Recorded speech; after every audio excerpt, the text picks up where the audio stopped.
1253 जी हाँ, इतनी ही पोस्ट निकली है असिस्टेंट प्रोफेसर की यूपीपीसीएस की तरफ से। आज ही यानी कि थर्सडे 4 सितंबर 2025 से लेकर 6 अक्टूबर 2025 तक ये जो एप्लीकेशन है ये इन्होंने ओपन करी है। इन्होंने बोला है कि वेरियस डिपार्टमेंट्स में, ठीक है, यूनिवर्सिटी लेवल के असिस्टेंट प्रोफेसर की हमने पोस्ट निकाली है 1253।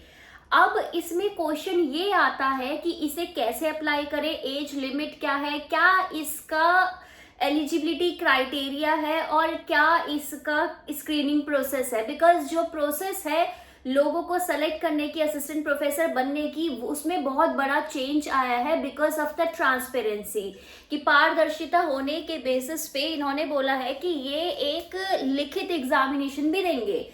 तो मेरा क्वेश्चन बहुत सबसे ये है कि आप में से कौन कौन से लोग हैं जो इसके लिए अप्लाई करेंगे। फर्दर जो भी लोग अप्लाई कर रहे हैं वो लोग मुझसे पूछ रहे हैं कि हम इसके लिए कैसे प्रिपेयर करें, क्योंकि दिसंबर वाला नेट भी होने वाला है और ये वाला पेपर भी आ गया है। तो लोग कंफ्यूज है कि दोनों सिलेबस कैसे हम कवर करें। फर्दर जो ये सब्जेक्टिव पेपर होगा उसके लिए क्या ऐसा करें कि आप सेलेक्ट हो जाए। ये सारी जानकारी मैं इस आज वीडियो में देने वाली हूँ। But first of all, welcome to my channel discover study with your UGC NET mentor Preeti Bora. कोई भी आपको डाउट है किसी भी चीज को लेके, रिसर्च हो, चाहे वो नेट का एग्जाम हो, चाहे पॉलिटिकल साइंस हो, चाहे पेपर 1 हो, तो आप कमेंट सेक्शन में मुझसे पूछ सकते हैं।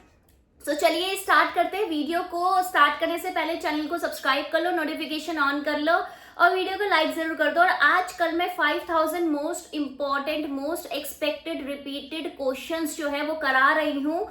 डेली 8:30 हमारी क्लास होती है, तो वो जरूर अटेंड करा करो। अभी तक 5 आपके लेक्चर उसमें हो चुके हैं, अगर आपको नहीं पता तो, और प्लेलिस्ट भी एक्सप्लोर कर लो।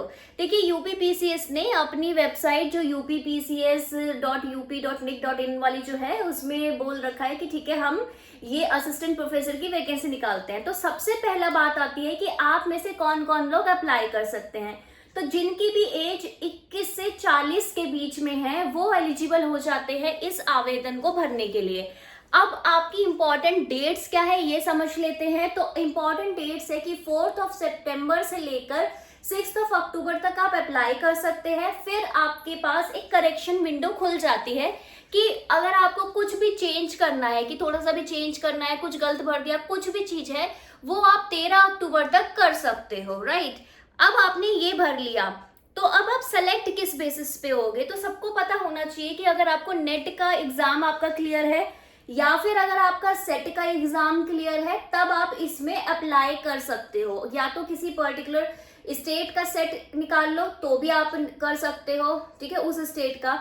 फर्दर अगर आपका और नेट जो है, जो क्वालिफाई है, चाहे पहले क्वालिफाई अभी है, वो भी अगर आपका हो गया तो भी आप भर सकते हो। अब क्राइटेरिया क्या है। तो पहले जो क्राइटेरिया होता था ना, वो कुछ इस प्रकार से होता था कि आपका पहले एक स्क्रीनिंग टेस्ट होता था। आपने अप्लाई किया, अप्लाई करने के बाद बिकॉज बहुत सारे एप्लीकेंट्स होते हैं तो उन्हें कुछ छटनी करनी होती है, ठीक है ना, लोगों को हटाना होता है, क्योंकि इतने सारे लोगों का इंटरव्यू लेना पॉसिबल नहीं है। तो एक लेवल पे वो स्क्रीनिंग टेस्ट रखते हैं, ठीक है।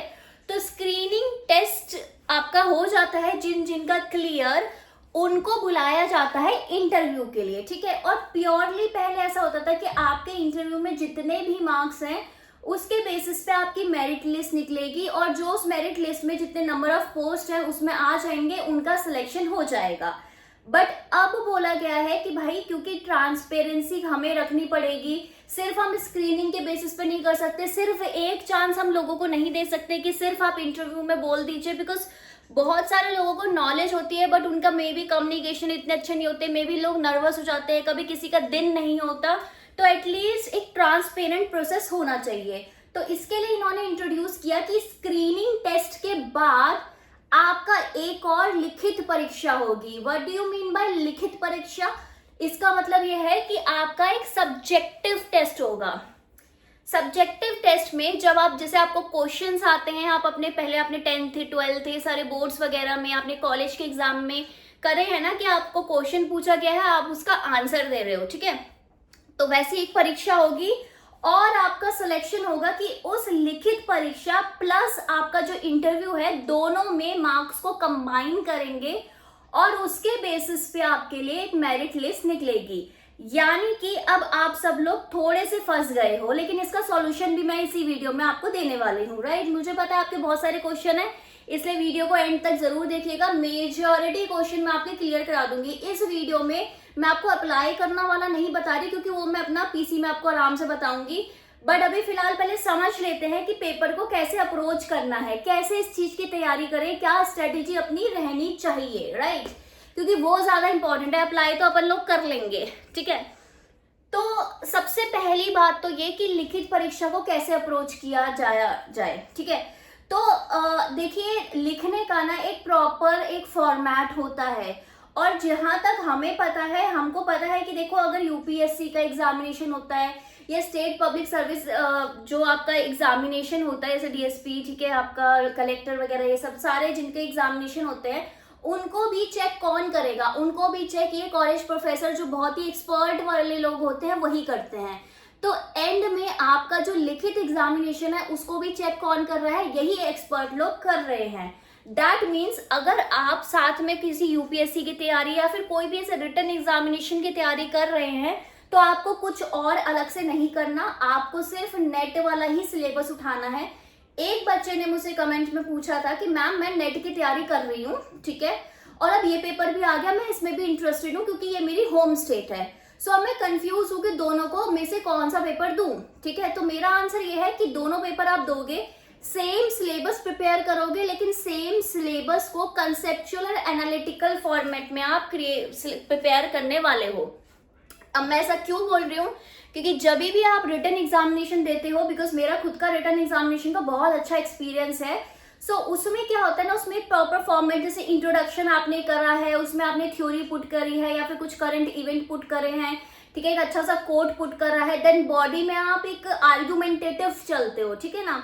ऐसे नहीं होता कि आपसे कोई क्वेश्चन पूछा गया है और आप दुनिया जहां की स्टोरी लिख रहे हो, ऐसा क्वेश्चन को कोई भी नहीं बोलता कि यार ये अच्छी चीज है। नहीं, लोग क्या बोलेंगे? लोग ये बोलेंगे कि ठीक है, आपका बॉडी है, उसके बाद कंक्लूजन है कि जिस हिसाब से, जिस टोन में, जिस लय में क्वेश्चन पूछा गया है उसी लय में आप कंक्लूड करोगे। लेकिन बॉडी में क्या लिखे? अगर आपसे फीचर पूछे गए हैं तो फीचर को आपको, देखो, लिस्टिंग हर कोई कर लेता है, लिस्टिंग मतलब एक उसके 10 फीचर बताना हर कोई कर सकता है, बट क्यों वो फीचर है, क्यों वो एप्लीकेबल है और क्या इससे क्या हो जाएगा, थोड़ा एनालिटिकली क्रिटिसाइज करके, उसे एनालाइज करके जो लिखते हैं ना, वो ज्यादा इंपॉर्टेंट रहेगा। बिकॉज आपको पता है, स्क्रीनिंग के बाद बहुत ही जो लोग बचेंगे ना, वो आपका बहुत ही टैलेंटेड बच्चे होंगे, वो बहुत ही क्रीम वाले बच्चे होंगे जिनको पता होगा कि यार हाँ, हमारे कंसेप्ट सही हैं। तो स्क्रीनिंग तक कंसेप्चुअल क्लैरिटी तो रखनी ही है, बट आपको क्या करना है? डेली आंसर प्रैक्टिस करना पड़ेगा, क्योंकि स्पीड मैटर करेगी, आपकी हैंड राइटिंग उस स्पीड में मैटर करेगी।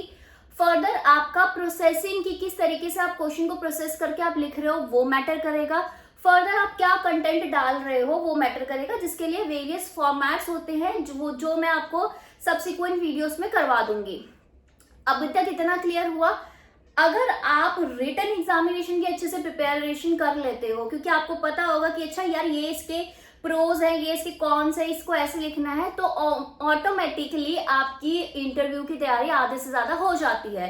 बिकॉज कोई भी कंसेप्चुअल क्वेश्चन पूछेंगे तो वो आप मिस नहीं कर पाओगे, राइट, वो आप अच्छे से आंसर कर ही लोगे, राइट। ये आपका फॉर्मेट होना चाहिए।